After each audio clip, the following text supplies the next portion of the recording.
everyone, it's Andrea, and today is my Saline Sonogram and what's that? Mock embryo transfer. So, ano nga ba yung Saline Sonogram? I don't know. Lalagyan ng saline yung uterus niya, tapos titignan sa ultrasound merong mga I think physical defects gaya ng polyps, fibroids, fibrous tissue, scar tissue, so they will remove that. Or they will check it. They won't remove. Yeah, they'll check it. They'll check if meron. If meron, that's gonna be a surgery, right? It's a procedure. So, I mean, I guess you can call it that. Ano lang, parang naraspain, kakayurin. So, they will check that because pag may mga ganon, hindi mag-implant yung embryo. So, or lesser yung chance. So, tinitignan nila kung merong mga bagay na magpe-prevent sa embryo from implantation. yeah. So, and with that, why are we doing Saline Sonogram is because we will undergo IVF. So we will have a baby next year.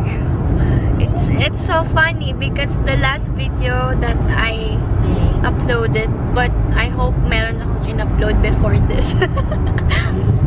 the video that I made about IVF, living abroad, blah blah blah, being in a same-sex relationship, I talked about IVF. So it's crazy because we're starting the process.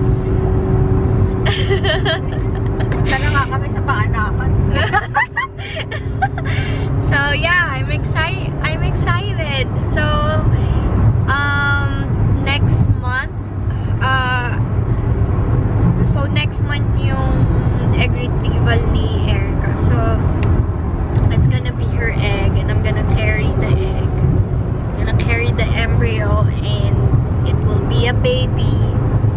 So it's exciting, and I was nervous about my Saline Sonogram because I watched a video that someone experienced that and she said it's uncomfortable, or maybe not much painful, but yeah, it's uncomfortable. So I wasn't nervous until I watched that video. So now I'm nervous. I don't know what's gonna happen, and I don't know. I hope everything is okay so that the process will, go smoothly. So IVF is a 1 month mahigit na process, right? We started our cycle. Actually, my cycle started last December 10, and then I started taking my birth control pills. So if you will undergo into IVF, to start the cycle you need to take BCP. So both of us, once nagkaroon ka na ng period, you'll tell them that I have the period, my cycle will start, so they will instruct you to take the BCP. And so ito, second week ba ng ano ko to? It's my second week of my cycle. So Erica just started her cycle because she just got her period. I wasn't expecting my period to come like earlier than hers. So nauna akong mag-take ng BCP, siya naman yung sumunod. And after the Saline Sonogram, once natapos na yung BCP namin, actually habang hindi pa nga tapos, there's another Baseline sonogram. Yeah, baseline sonogram naman yung isa. Oh, that's harsh light. So baseline sonogram, hindi ko alam kung ano pa yung gagawin doon. But yeah, there's another medicine that I will take. It's called Lupron. So this Thursday, actually today na nila ako yeah, they will send the prescription So, yung Lupron, it's ini-inject yun sa tiyan. Sa ano yun? Subcutaneous. So, yun. Para sa bit of... I'm not sure. I don't know. Para kumapal yung... I don't know. Baka may makapanood nitong nakakaalam kung anong makabagay na. So, we're not sure kung para saan yung Luperon, but I haven't started it. I will start it on January 1. So, ngayon, today, another thing that we're gonna do is to sign the contract about, about what we're gonna do with the embryos. If someone died, if I die, or if Erica died, or if both of us, it's so complicated and masakit sa dibdib, but you have to do it. It's a legal it's a legal process. So another thing na included doon is what are we gonna do with the embryo if there's a divorce or like dissolution of relationship. So it was hard to talk about. So we plan to just donate the embryos to the science center if ever there's a dissolution of relationship. But that's not gonna happen. So yeah, there's another thing. It's the cryopreservation of embryo. So meron pang shorter time. So after 2 years that the embryo na nandun, naka preserved sa kanila, naka-store. After 2 years, they will... Hindi sila nagsa-store ng embryos older than 2 years. They don't store embryos older than 2 years. So, what we're gonna do is we're gonna transfer the embryos to another storage facility. To a different freezer. Yeah, to a different freezer. Malapit na. And, what else? It's crazy because example, meron kaming 3 or 4 or 5 embryos, and per transfer it should be 1. Normally there are IVFs that they transfer more than 1, like 2, so there's a possibility of having twins, but our doctor doesn't recommend putting 2 embryos. Like they transfer only 1 embryo. So yun, the other embryos will be stored, and it's crazy because sabay nagkaroon ng embryo, but after 2 years or 3 years pa magiging baby yun. Yeah, yung iba. So yun, so another thing is if before 51 years old ba? Oo, pag nag-51 na raw kami, hindi na ito. English para ano? Okay, sorry.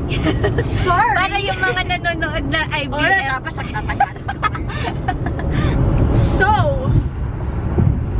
So when both of us turn 51, so we're also gonna sign something stating that, what to do with embryos when we turn 51, because they don't transfer to women older than 51 years old. Yeah. So, and who get pregnant at 51? Some people do. I know there's one lady that did get pregnant in her 50s. It was also I forgot reproductive. I forgot our decision about that. I think we're gonna donate. Yeah, we're gonna donate ours. So yeah, actually there are several options. It's either you donate or it gets destroyed, or destroy but in a laboratory procedure, or you will donate it for research, or donate it to a couple. But you need to have like a name of the research facility for that, and we don't know anything. And there are no studies right now. And then the other one is donate to another couple or individual. So yon, we chose to donate it to RSC so that they can use it for improving their skills, so they can help more couples down the road. Yeah, more couples like us.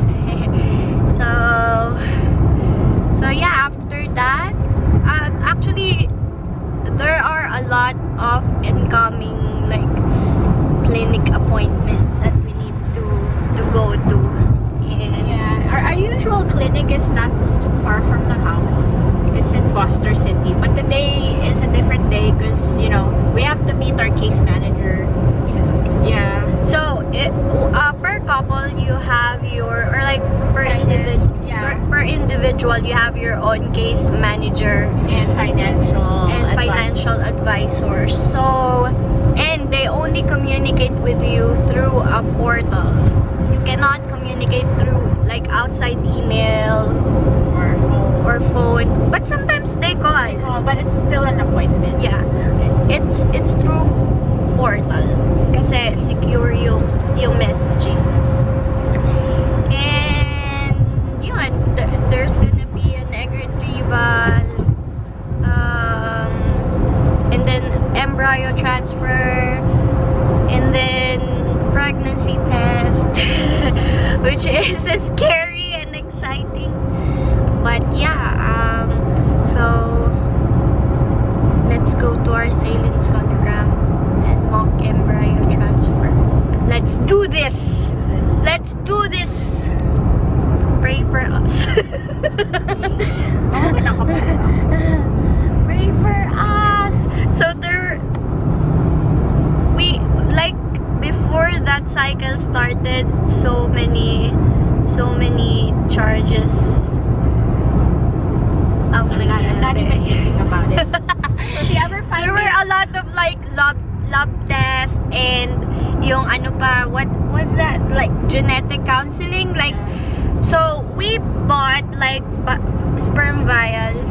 It's gonna be. He is a Russian. he's Russian, Dutch and Czech, yeah. With brown hair and blue eyes. So I don't know what's gonna happen with the baby because Erica's brown hair, curly. He has straight hair, right? Yes, straight. So yeah, and so we bought the sperm vials, and then that sperm donor is a carrier of biotinidase deficiency, but they said it's treatable. And it's a low risk. Yeah, so our doctor, our reproductive endocrinologist, Dr. Reed, told us that we should do genetic counseling about that. So right after we received the message, we scheduled the genetic counseling like the next day, and we did that, and then explained to us like the risk and whatever. Yeah. So that's another charge. So we have like since I didn't get tested, although I know that I'm not a carrier because I looked up my own genes. I'm a biologist. So let's say we don't know my risk for biotinidase deficiency. We have like a 1% chance of having a baby with biotinidase deficiency. Yeah. We'll give him biotin, he'll be fine. So that sperm vial, like per vial, it's $795. It's $795. But it's anonymous. For Usually, an anonymous donor. so there's anonymous donor And open. and there's open donor. What's the difference between the two? You could find out the open donor's identity at some point. Yeah. Their identity is out in the open versus the anonymous one. Like for example, when that baby turns 18, if the donor is an open donor, they can, if the baby wants to meet the sperm donor or yeah. but ours is it's an anonymous donor, and open donor, like it costs $975 or $995 per vial. So yeah, it was exciting, like finding a sperm donor, because you can actually read the profile, their personality, what do they do, their like their GPAs, like if they are into music, if they are into sports, You can also see the baby pictures. There are adults that you can actually see the adult photos. Yeah. And what else? Their genetic test, family medical history, something like that. So yeah, we recommend California Cryobank for that. But we spent like $250 just to, you know, see the full access. profiles of every sperm donors. So there's actually this thing that says lookalikes, and they said that this sperm donor, his lookalike are like Liam Hemsworth and Jamie Dornan. Yeah. But we didn't choose him for that. We chose him for his. It's just funny, you know, to think that there are lookalikes. And there's this another one, the sperm donor, that says Piolo Pascual, and then sobrang layo. And then there's another one like Chris Evans. So we were choosing between those two sperm donors. Yeah. So this sperm donor is into music. Yeah. And I like his interview. He is a summa cum laude in music. I mean, yeah. I liked his personal essay. Yeah. I liked his interview. Yeah, there's interview. You can actually hear his, you know, voice. And yeah, that's it. So let's see. I'm gonna show you our Saline sonogram. Our doctor. Is this a new supplement? That's nice. Okay, so these are the medicines that we will take. She will instruct us. Look at that. Are you ready? So Erica will inject like 2 medicines to her too. Not today. No. So these are the meds. What can you say about the process? Exciting. Expensive. No, it's not. I mean, you know, they say the value of something is based on, I mean, I think I'm saying it wrong. Like the cost of something is based on like the value you put in it. So I mean, no amount of money is worth the baby. So this is nothing. So if one day you ever find me homeless with a baby, you know what happened. Just kidding. We're all about responsible parenthood. If you want to be a parent, make sure you're ready. Yeah, she was actually busy with like the health insurance, life insurance, because we're gonna have a baby. Oh. What would you want done? Well, you can donate to RSC. You can't donate it to us. So you have to have an agency. I can give you a name of an agency if you'd like. Okay. What does that agency do with a embryo? They'll find somebody to like adopt it. adopt the embryos, or you can release them to RC for staff training. You can donate them for research purposes. Oh, Yeah. okay. So Yeah. I guess we'll release them. Okay. Yeah, I not think donate. Okay. Potato, right? Yeah. And then if you get divorced or permanently separated, what would you want done with the embryos? Release them to RSC. All right, you guys already know. Yep, that one right there. No fighting. No. Transfers after the age of 51. If one of you is younger than 51, you can do a gestational carrier, or you can release them to staff training. Yeah, I think we're doing release. Yeah. I'm not gonna have a baby. Like, I'm gonna get some grandbabies and a dog. And then go ahead, sign, print, and date. All right, so this is what the Gonalef kit looks like. It is a multi-dosed vial. Oh, it comes with a syringe. It comes with syringes. So, and these ones are super easy to use. So you're taking 150. I think this one's open. Start the Saline sonogram. Soon. Yes. And I heard you looked up YouTube videos and they were quite horrific. As horrific as forever. Feeling anything? Do you feel it? Oh, that was it. Do you feel it? Bit, but not. Not really. Readjust. I think I haven't seen a speculum. Well, don't look at it. I'll show you after. So, are you okay? Are you still smiling?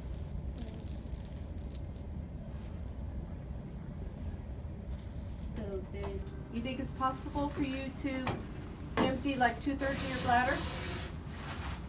We'll tell you how.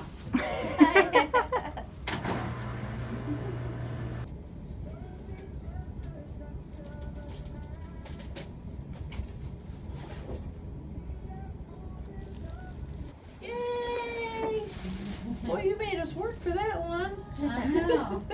But you're a trooper, really. On a scale of 1 to 10, you were a 12. Awesome. Yes. Okay. So we got home from RFC and it wasn't what I expected because malapit na malobat yung bilis sabihin mo na. So it was a long procedure because they couldn't put the catheter inside her cervix, so they had to do it several times. But finally, after they were able to do it, they did the what do you call that? Hysterosalpingogram, and they found 2 polyps. Yeah, so that means We'll I have don't to know. wait. We'll still need to hear from our doctor what are we gonna do with the polyps. Do I need the surgery to get that out before, continuing the cycle or not? Yeah, but I did not expect that. Yeah, so there's a chance that, the doctor might say. Tell them what is polyp. So polyp is a growth inside the uterus. Where the polyp or her polyps are located, it's in the lower part of the uterus, so that's not where you expect the embryo to implant. So maybe hopefully the doctor will say, we don't need to do anything about it. What's the cause of polyps? We don't know. So statistically, in women in their 20s, polyps are benign, meaning not cancer. Sometimes they can go away on their own, sometimes they can grow bigger. So yeah, depending on what Dr. Reed says, that's what will follow, because they're just trying to increase our chances of, pregnancy. Yeah, and it's frustrating because it's holiday and Dr. Reed will be available On Monday. Yeah, on Monday. So we'll have to wait a few days. It's only Thursday today. Yun, that's what happened. So yeah, we weren't all, giddy after the procedure. But I did a great job. But she did a great job because, they said she's a trooper, because most women would have already been uncomfortable, like, just with how difficult it was to get the catheter in. Like, most women would have been in pain, but she was just, smiling. So, Andrea, tell us about your experience from your perspective. So, nalobat yung phone ko and I'm Hindi, filming through my phone. Mali, nalobat yung camera Ay, nalobat niya. yung camera ko. At I am filming through my phone right now. So, it wasn't comfortable, but it's tolerable. I think if I did not take like the ibuprofen, it could be painful. But yeah, it was fine, but like I had to pee again because they said that I need to take out 2/3 of my bladder.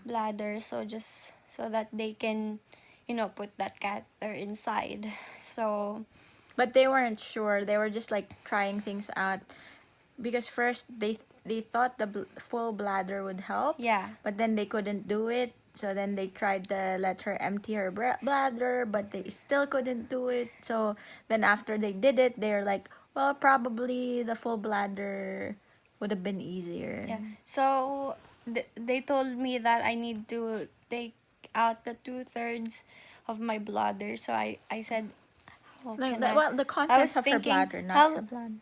How am I gonna be able to do that, like the 2/3? So you have to they count. instructed me to count 15 seconds, like 1001, 1002. So while I was peeing, I was like 1001, 1002, and then when I reached that 15 15. seconds, She stopped. it was hard to stop, but I managed to stop. And then I went back to the room, and then they continued the operation. And then, yeah, then we found out what,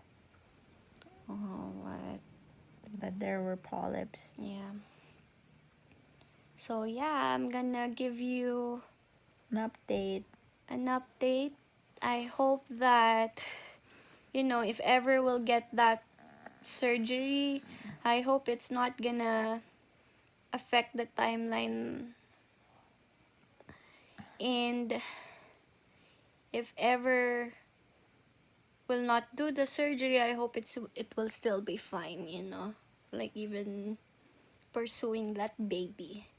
So I'll see you guys in my next video. Thank you for watching, and leave your comments down below, and make sure to subscribe. Bye bye. Bye.